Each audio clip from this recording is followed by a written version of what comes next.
Hello, Dallas. It's time to wake up and get wealthy. I'm Terry Aarons, Group Fitness and Wellness Director with the Aaron Family JCC. And today we are going to talk about healthy lunches since our kids are back in school. And I have our guest today is Leah. Leah, would you like to say hello? Thank you so much, Terry, for having me. My name is Leah Murgo. I'm a registered dietitian practicing dietetics and nutrition in the Dallas-Fort Worth area, and I'm so excited to be here to chat with you guys today. Well, thank you so much for coming on the segment. I appreciate that. And I'm excited to kind of dive into this as far as like just healthy, maybe ideas for sending your kids to school with healthy a nutritional game plan. Mm-hmm. So I think before we get into it, I just want to, if you could share with us the whys behind not just throw in all the fun and good, or not the good stuff, but those avoiding foods and to throw in like healthy foods. Why do we need to really prepare our kids' lunches? It's really important, and it's a hot topic. Like you said, everybody's back at school, and there's so much research behind the foods that we eat and making sure that we have the right balance of energy, protein, healthy fats to sustain energy levels throughout the day, avoiding those afternoon slumps, making sure that the kids have adequate nutrition to participate in those after-school activities and be good students. I love it. Yeah, so can you give us just some examples of just some really easy, simplistic lunchbox ideas? Sure. So I have a 10-year-old and a 5-year-old myself. They go to public school here in Dallas, and a lot of times they may feel like they want to eat the school lunch. And the school lunches are fine, they're balanced. They usually have a hot option with a fruit and vegetable and a dairy. So if they choose to eat a school lunch, I'm fine with that. And there are other times they look at the menu and they're like, Mom, I'm really not in the mood for that. And so we have a little discussion and we have some staples that are really easy go-tos. So the components that we're really looking for are a high quality carbohydrate, a complex carbohydrate, a high quality lean protein, and a healthy fat that is not a saturated fat that would come maybe from an animal product, but maybe a plant-based fat like avocado or nuts. Great. And so what's the percentage? Do you send your kids off with those healthy options, or do they eat 3 out of 5 days on the school lunch plan? Yes. How's that working? It depends. It depends. Like this morning, my daughter saw that there were going to be nachos on the menu, and she wanted the nachos. But my son, on the other hand, did not want the nachos, and I'm glad because it's kind of a messy meal. But I'm okay with her having the nachos at school because it's a hot meal. I know that the nacho chips that they're going to use are typically whole grain, which is good, and increased fiber. The beans are going to be a plant-based protein and a complex carbohydrate. And I know that they're having ground turkey, which is a lean protein. Oh, nice. And along with that, they also have a fruit and like a salad option. My son, on the other hand, was not in the mood for that. So instead, I made him a mini sandwich, and manufacturers are so great now. They are coming up with smaller sized loaves. And I think that that is really appealing to small fingers and kids, and it's less daunting when they see a big sandwich that they have to finish. Maybe a smaller size sandwich is easier to take in. And I put a low-fat Swiss cheese on there with a turkey breast that I got from Central Market.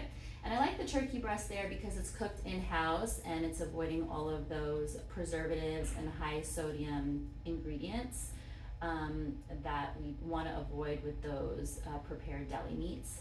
I also included an apple and some sliced peaches because they're in season, a string cheese, what else? I think just the water. But I try to make sure that there's, like I said, a protein, complex carb that would have, so the protein is coming from the meat and the cheese.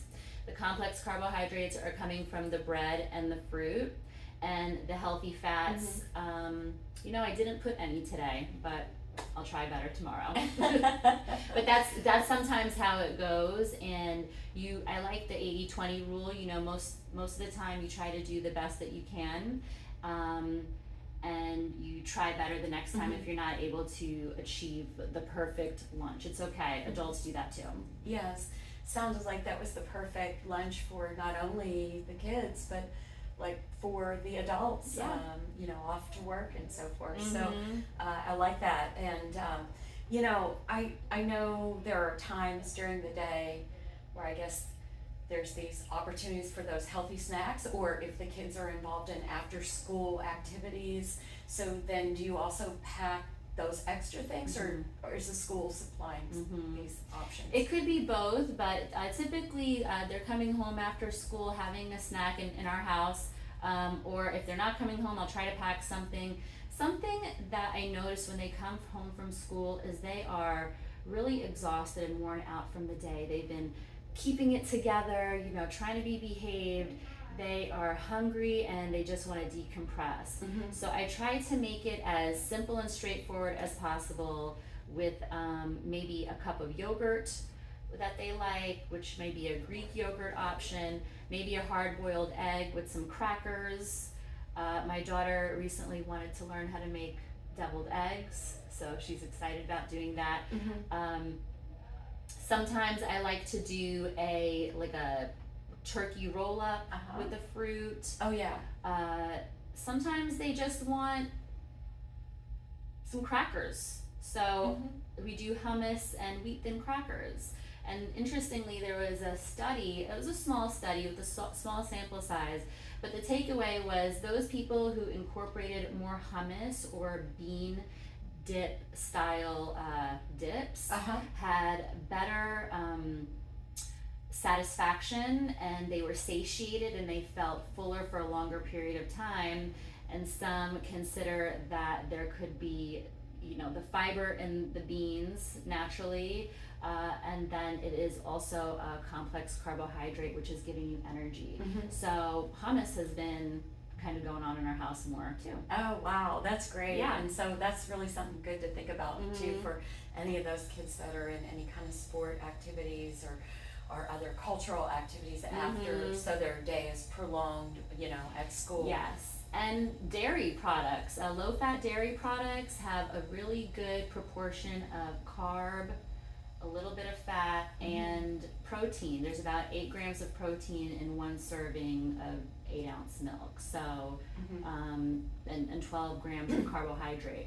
So that is okay for a snack, even just to have a cup of milk. Okay, but if they're at school, I guess there's nowhere to really refrigerate that. Right. Keep it cold. The school supplies the milk in our case, or if you get home after school, having a cup of milk is fine, or even just a small bowl of cereal, as long as it's a better quality cereal and not one with too many added sugars. Oh, nice. And that's an easy one. Sometimes I just want a bowl of cereal myself. Yes. Yeah. That's great. You know, so what about for those parents and guardians that are like super busy and they just feel like that they run out of time in their day and their evening? And do you have any recommendations for those like ready to go types of meals that you tapped into a little bit earlier in our conversation? But what should we be looking for as far as those ready to go meals? And I know what you're talking about, those Lunchables or those little pre-made packs. No good? I mean, I want them to be good because I think convenience is important. Convenience is very important. And so every time I'm at the grocery store, I kind of scan, and I'm always looking for what's new and some new products. And I go over to the Lunchables and I try to see what's in here. Okay, so typically there's about 8 or 11 grams of protein. That's good. Not too much fat, but what really strikes me is the sodium content. It's about 33% sodium in that meal. 33% of your daily value in sodium coming from that one small Lunchable. I see. And so the Lunchable or meals like that, they really don't have a lot added. It's not really a big pack for your punch, and I feel like a child or even adult would not feel full or satisfied from that. So making Your own Lunchable would be ideal. Uh-huh. Finding the crackers that are whole grain Mm-hmm. and maybe reduced sodium, and having fresh fruit, getting a better quality lunch meat, or not even a lunch meat, maybe a fish, like a tuna salad. Some kids have aversion towards fish, some kids love it. My kids go back and forth. Having a hard-boiled egg in there, and creating this little bento box, having a hummus with some vegetable sticks, like thinly sliced bell peppers, carrots, celery, cucumbers, tomatoes.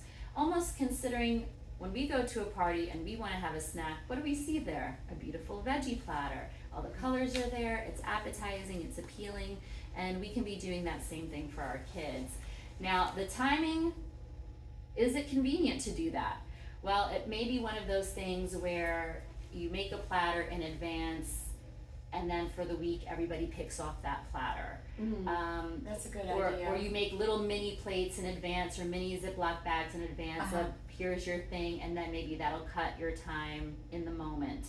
But unfortunately, no matter how you slice it, there's gonna be some effort put in. There's gonna be some time, and I think the hardest part in all of this is planning ahead, not just for our kids, but for ourselves too. But it's important enough to do it. It's important enough to invest that time. Nice. Well, what do you think though? We're talking about all the food options, but what about the drinks? The drinks, Yes. great point. Kids are always thirsty, and they're going to the table and they're drinking whatever beverage they have, and then by the time the meal comes around, maybe they're not hungry for the meal. Mm-hmm. So that could be related to the choice of drink. Mm-hmm. So we're trying to reduce the amount of added sugars in our beverages, which is going to come from fruit juices and sodas. Or even iced teas. There are some drinks out That's a there very good point. that are on Yeah. the market that you may think are healthier because it's not a soda, but some of these iced teas, like a Snapple, may have just as much sugar as a Coke. And it's shocking to know that. Yeah. So what do we send them? So I send the kids with water is always the first choice. If they are wanting to have a sweet drink, it's going to be in a small volume. A Capri Sun, is it the best drink out there? No, but at least I know it's maybe in a 5 or 6 ounce portion, and it's more controlled versus pouring out a big Minute Maid cup and having them guzzle it down. So water. Any juices that you want that could be watered down. So if they want like a grape juice, I can water it down and cut the amount of added sugar, and they're still getting the vitamin C from the fruit itself. We can do the dairy drinks are fine. If you don't tolerate milk products, you can do a soy milk product, and soy is the closest in nutrient profile to milk versus almond milk or other nut milks. But water kind of reigns supreme. The Gatorades, I know a lot of kids are drinking that after sports. Again, there's no evidence to show that it's better than water from a hydration standpoint, but if you must do a Gatorade, you can do the Gatorade Zero, which has less added sugar. And in a perfect world, would we cut out everything that wasn't good for us and take away all that? Sure, but we are in the real world. We may go through the drive-through from time to time. We may indulge in a junky snack from time to time, and that's okay. We are trying to model behaviors and a positive relationship with food for our children. It's going to come from the adults, and showing children that yes, we can maybe go to McDonald's on occasion, but not daily, and I'm modeling that. Yes, we can get a French fry, but we're gonna get a small French fry, and I'm modeling that to show balance and less shame in the choice, and that helps empower the child to know, well, I know that these, not the grow foods, but the fun foods, they're all around me. But there may be down the line a little voice in there says like, well, maybe I shouldn't have too much of that, Mom packed me some fruit. I'm gonna have more of the fruit, and then if I'm still hungry, I'll go for the chips. And so we're trying to model behaviors like that, doing our best. Yeah, that must be really tough to do, really try to make that happen, but it's really good to have these tips in order to, just put that in the forefront. Mhm. It's just nice, good information, so thank you for that. Of course. Yeah, and you were talking about indulging, so kids indulging like on, I heard that at your household that you guys you're trying all these different recipes for energy snacks. Yes. So can you share So, any, or are these like top secret? It's not a secret. The energy bites is very common. You could just Google the recipe, energy bites. And typically the ingredients will be a nut butter base, and they will add, so that will be a protein plus flaxseed, chia seed, coconut flakes, semi-sweet dark chocolate chips. I'm trying to think if I'm leaving out. You could do a little honey for more sweetness if you wanted, and you roll them around in balls, and you can change the ingredients, like add more coconut flakes to create a better texture if you wanted. And you roll them up and you put them in the refrigerator and let them get cold and firm, and then they're good. You could have them and they will stay in the freezer and they will keep good for a couple months. And they're just easy to grab and go. They are a little sticky, but children love sticky fingers, so no big deal. And my children, they have tried them and they come in and out. Sometimes you make a great snack and they're going for it and they're on this kick where they love it, and then one day they wake up and they're like, I don't want that again. And so then you're like, oh my gosh. So if they don't want an energy bite, what is the next best energy bite? That's gonna sound kind of out of the ordinary, but a meatball, okay? A meatball can contain breadcrumbs, which is from bread, whole grain, complex carb. The meat in itself, a turkey or a ground chicken, or a lean beef, like a sirloin, and make a small ball, and that's a little energy bite right there. And in there you can mince onion and different vegetables, tomato, to make it a little bit more hearty. And the kids can pop those in their mouth, just like it would be like a savory energy bite versus a sweet one, and then with a little bit more protein in it. And especially for those kids who are participating in sports, protein is so important for tissue and cell recovery and overall integrity of our cell when we're trying to build that lean muscle or trying to avoid losing it. So making sure we're getting adequate protein throughout the day. So that's another idea for an energy bite. Something else you could do would be like a dried prune or a date, and then wrapping that with some cheese. That would be fine too. That sounds really awesome. Yeah, so you have the sweet and savory together. Yeah. And just experimenting, really having a protein, carb, and fat together. That's why cereal is a quick and easy snack, but try to go with one that's less added sugar. So all cereals are gonna have sugar. Some are gonna be better than others. So the Fruit Loops is not one that I would go for. That's high content of sugar. Yes. Yeah. But the kids love it, so it's kind of tough. So we can do, I like to do a multigrain Cheerio. Is it that much better? No, but I feel like it has more whole grains and it is not so overtly sugary.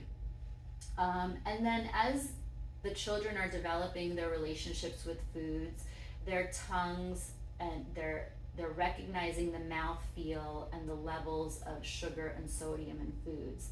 And so if we kind of titrate that amount and not overload them with too much of a salty food or too much of a sugary food, then in the future they won't be seeking out those flavors in excess.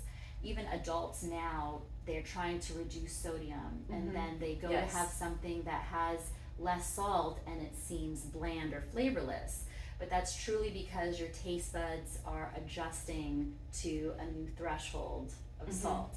And so for children, starting low on that threshold and not letting them expect every food to taste like a cupcake or every food to taste like a potato chip. And that's a challenge because we just want our kids to be happy, and a lot of parents feel desperate. Oh, they're not eating, I'm just gonna give them. Give them something to make them, feel better. So it's a challenge for parents, but I urge all of us, myself included, to stay patient and just hang in there.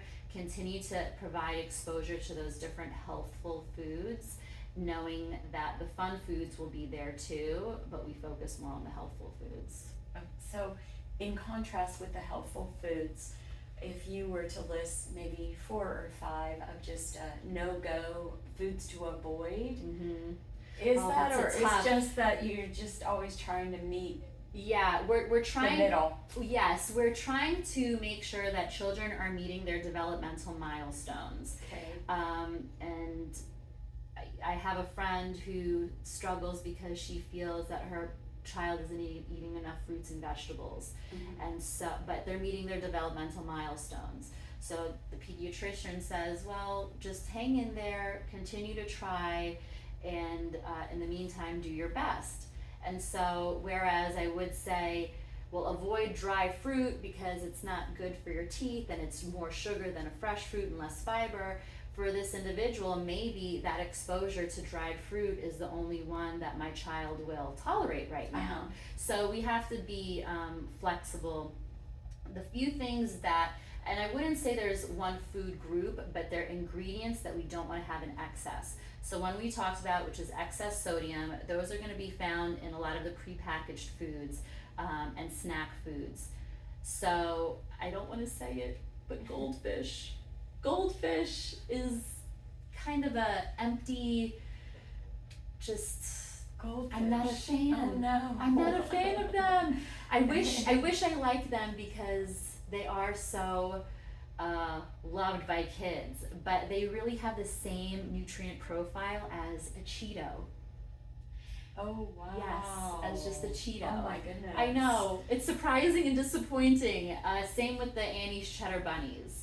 But the children love it because they're giving that texture, salty, crunchy mouthfeel. So a replacement for the a goldfish? replacement, you could even do a baked Cheeto, and that would be less fried because those are there's a lot of oils in that as well. You can do try to do maybe a crunchy vegetable because they're looking for the crunch, and sprinkle a little tahini or seasoning on it. So you've created a Cheeto, but it's a vegetable, it's crunchy, and it still has that little texture of seasoning on it. And I love that, the way that you're selling it to your kids. This is just like a Cheeto. Yes. Yeah, so or I guess same with fruit. They want a frozen grapes. Exactly. Just pop those. And I say it's nature's candy, which is true. It's nature's candy. Nice. So I like that, sodium nature's is candy. sodium is one that we want to monitor. Excess saturated fat.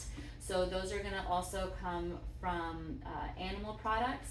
And that's okay, we can continue to eat animal products, but it's just for you to have increased awareness. We want to avoid things like fatty cuts, so not too much ribeye steak, not too much chicken skin or bacon. We want to have more fish, lean chicken, lean sirloin, and follow Mediterranean diet guidelines, really, same thing for our children. So reducing saturated fat, high fat dairy products. So instead of whole milk, if you're over 1 year old, going for 2% or less. Going for the low fat cheeses, and while still enjoying ice cream, that's a saturated fat. Yeah. And then there's sherbet, which is basically like a fruit icy.